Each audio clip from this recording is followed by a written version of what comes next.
بسم اللہ الرحمن الرحیم۔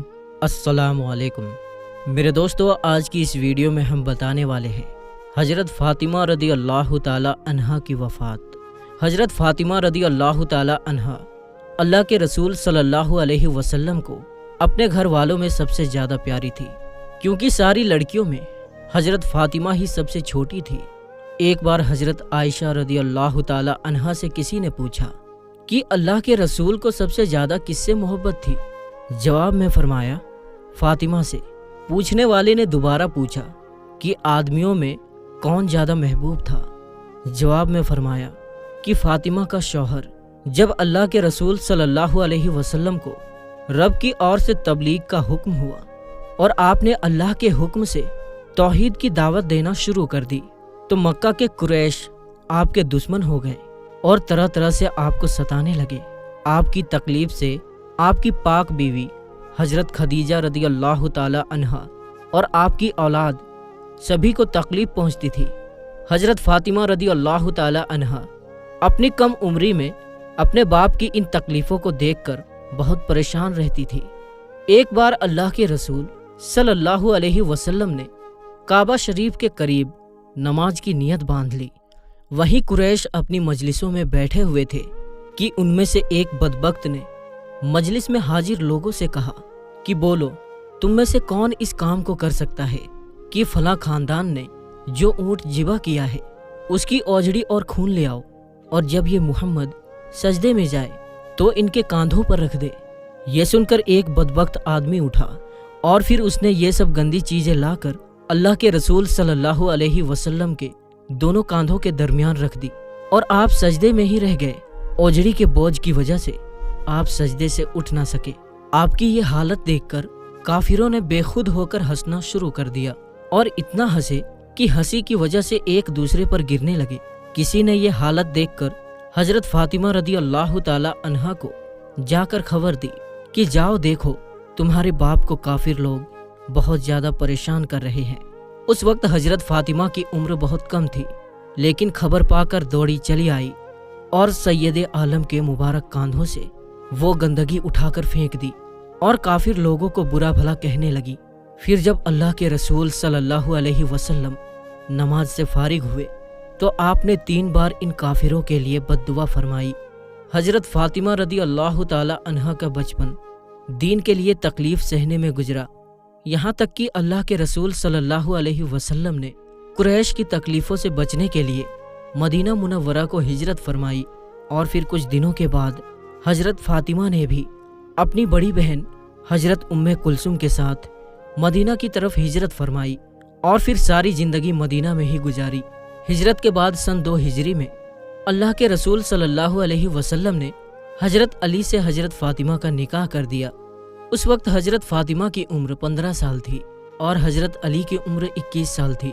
اللہ کے رسول صلی اللہ علیہ وسلم نے جہیز میں حضرت فاطمہ کو ایک بچھونا اور ایک چمڑے کا تکیہ جس میں کھجور کی چھال بھری ہوئی تھی اور 2 چکیاں اور 2 مسکیجے عنایت فرمائے۔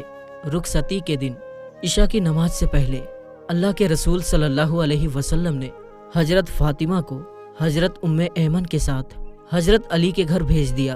پھر نماز کے بعد خود ان کے یہاں تشریف لے گئے اور حضرت فاطمہ سے فرمایا کہ پانی لاؤ۔ وہ ایک پیالے میں پانی لے کر آئی۔ آپ نے اس پانی سے اپنے منہ مبارک میں پانی لیا اور پھر اس سے ان کے سینے پر اور سر پر چھینٹے دیے اور اللہ سے ان دونوں کے لیے دعائیں مانگی۔ حضرت علی کوئی مالدار آدمی نہیں تھے، ان کے یہاں نہ سکھ تھا نہ آرام، نہ کھانے پینے کی چیزوں کی بہتات تھی، گھر میں نہ ہی بہت سامان تھا، نہ گھر کوئی بہت اچھا بنا ہوا تھا، نہ کوئی خدمتگار تھا۔ اللہ کے رسول صلی اللہ علیہ وسلم نے جو فقر و فاقہ اپنے لیے پسند کیا تھا وہی داماد اور بیٹی کے لیے پسند فرمایا تھا۔ ایک بار حضرت فاطمہ آپ صلی اللہ علیہ وسلم کے پاس آئی اور کہا کہ اے اللہ کے رسول، میرے اور علی کے پاس صرف ایک بھیڑ کی کھال کا بستر ہے جس پر ہم رات کو سوتے ہیں اور دن کو اس پر اونٹ کو چارہ کھلاتے ہیں۔ اللہ کے رسول صلی اللہ علیہ وسلم نے فرمایا کہ اے میری بٹیا، صبر کر، کیونکہ موسیٰ علیہ السلام 10 سال اپنی بیوی کے ساتھ ایسے رہے کہ دونوں کے پاس صرف ایک چادر تھی، اسی کو اوڑھتے اور اسی کو بچھاتے تھے۔ حضرت فاطمہ کی وفات اللہ کے رسول صلی اللہ علیہ وسلم کی وفات کے 6 مہینے بعد ہوئی۔ حضرت نبی کریم صلی اللہ علیہ وسلم کی وفات پر ان کو بہت زیادہ غم ہوا، اور آپ کے بعد جب تک حضرت فاطمہ زندہ رہی کبھی ہستی نہ دیکھی گئی۔ اللہ کے رسول صلی اللہ علیہ وسلم نے ان کو بتا دیا تھا کہ میرے گھر والوں میں سے سب سے پہلے تم ہی مجھے آ کر ملو گی، اور پھر ایسا ہی ہوا۔ حضرت ام سلمہ فرماتی ہیں کہ اپنی زندگی کے آخری دنوں میں جب حضرت فاطمہ بیمار تھی تو میں ہی ان دنوں ان کی دیکھ بھال کیا کرتی تھی۔ ایک دن صبح ہوئی تو مجھ سے حضرت فاطمہ نے فرمایا کہ اے اماں جان، میرے لیے غسل کا پانی رکھ دو۔ چنانچہ میں نے ان کے لیے غسل یعنی نہانے کا پانی رکھ دیا۔ پھر انہوں نے بہت اچھی طرح سے غسل کیا۔ اس کے بعد مجھ سے کپڑے مانگے کہ میرے نئے کپڑے دے دو۔ میں نے اس کی بھی تعمیل کی اور انہوں نے مجھ سے کپڑے لے کر پہن لیے۔ پھر مجھ سے فرمایا کہ میرا بستر بیچ آنگن میں بچھا دو۔ چنانچہ میں نے اس کی بھی تعمیل کی اور ان کا بستر بیچ آنگن میں بچھا دیا۔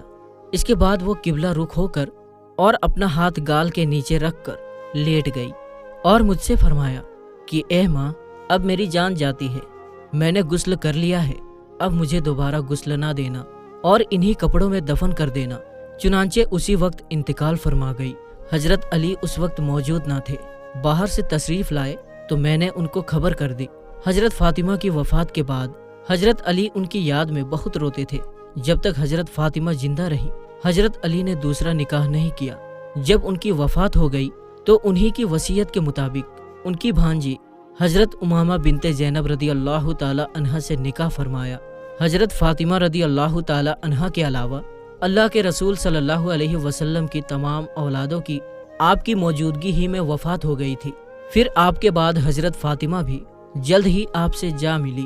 حضرت فاطمہ رضی اللہ تعالی عنہ کو جنت البقیع میں دفن کیا گیا۔ تو میرے دوستو، آج کے لیے بس اتنا ہی۔ ہم ملتے ہیں پھر ایک نئی اور اچھی ویڈیو کے ساتھ۔ تب تک کے لیے السلام علیکم، اللہ حافظ۔